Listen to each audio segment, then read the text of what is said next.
Project number 6 out of the Confident Communicator Manual, the Vocal Variety Project. His title tonight is The Missing Slippers. Please help me give a warm welcome to our next speaker, Kelvin Fielding.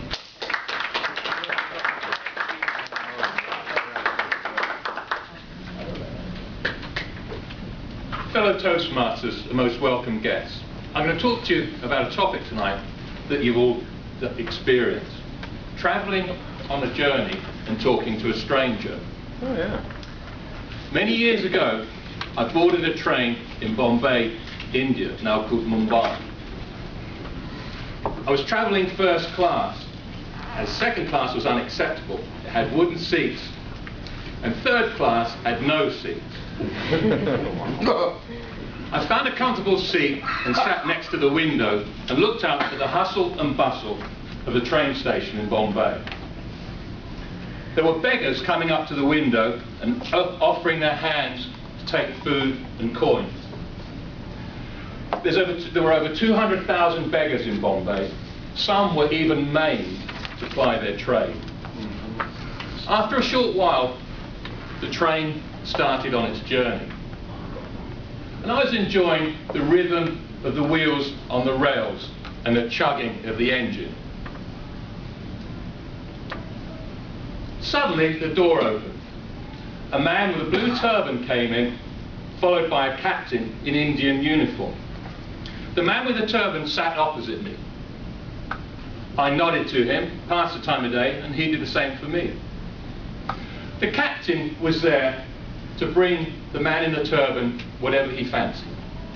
He would bring him water, he would bring him tea, and even a newspaper. The man with the turban had a mane of long black hair under the turban, as is a principle of the Sikh religion. He also had a big dark beard. In India, a facial hair is a sign of virility, but not on women. They're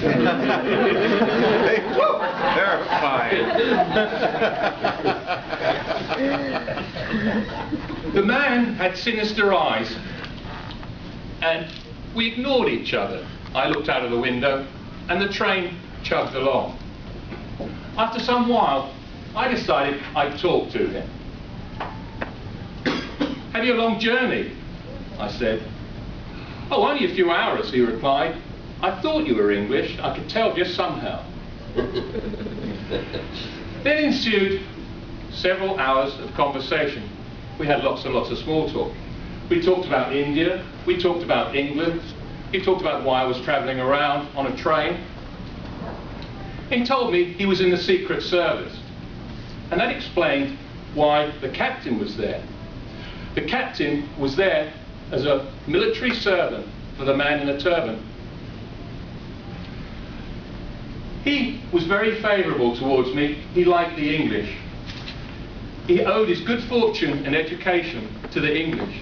His grandfather had served in the Indian Army and risen to the rank of captain when it was controlled by the British. And in 1921, at Waziristan, he'd won the Victoria Cross. This is the equivalent of the US Medal of Honor. The family had become prosperous. They bought a farm in the Punjab, that's the homeland of the Sikhs, and settled there. By this time, the conversation was starting to wear thin. And I looked out of the window, and I looked at the farms and the scenery. There were ox carts being pulled by oxen. There were farm workers tending the fields, dressed in rags. And the sky was a blue, and the land and the scenery seemed to be painted with sand and dust. I looked down at the man with the turban, and I noticed he had a very good black pair of shoes. They were leather and brogues, much like I'm wearing. I complimented him on his shoes. "You must take these shoes," he said. "You must take them as a gift." I was suddenly filled with self-doubt. Why had I made this comment? I said, no, I can't possibly take your shoes. You must have them. You must have them. I would like to give them to you as a gift. The British are wonderful. They've been so good to my family. Please take these shoes as a gift. I needed to do something, as I didn't want to take this man's shoes. And I needed to do something quickly. I looked down where his feet were, and there were a pair of slippers there. They were green, made of leather, pointed and turned up at the toes. Aladdin would have been proud of them.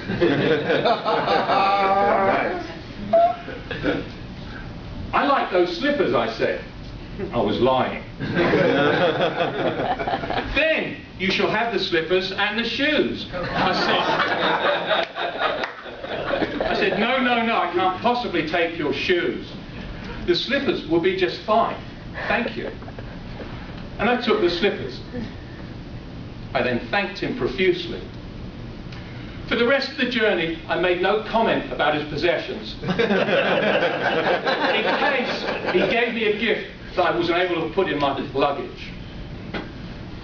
The train continued on its journey, and soon it was time for the captain and the man with the turban to leave.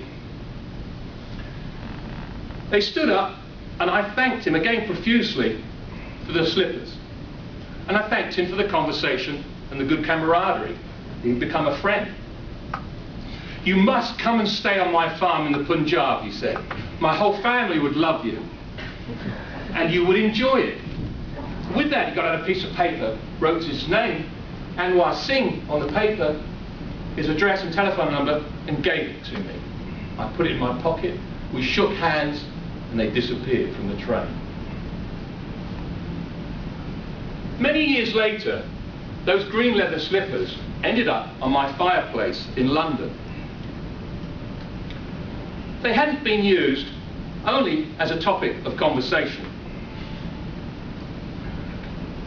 I never wore them, and I never did visit Anwar Singh's farm in the Punjab.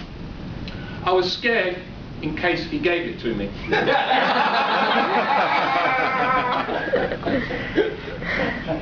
And what happened to the slippers, the fate of the slippers? When I moved to America, they vanished. Oh.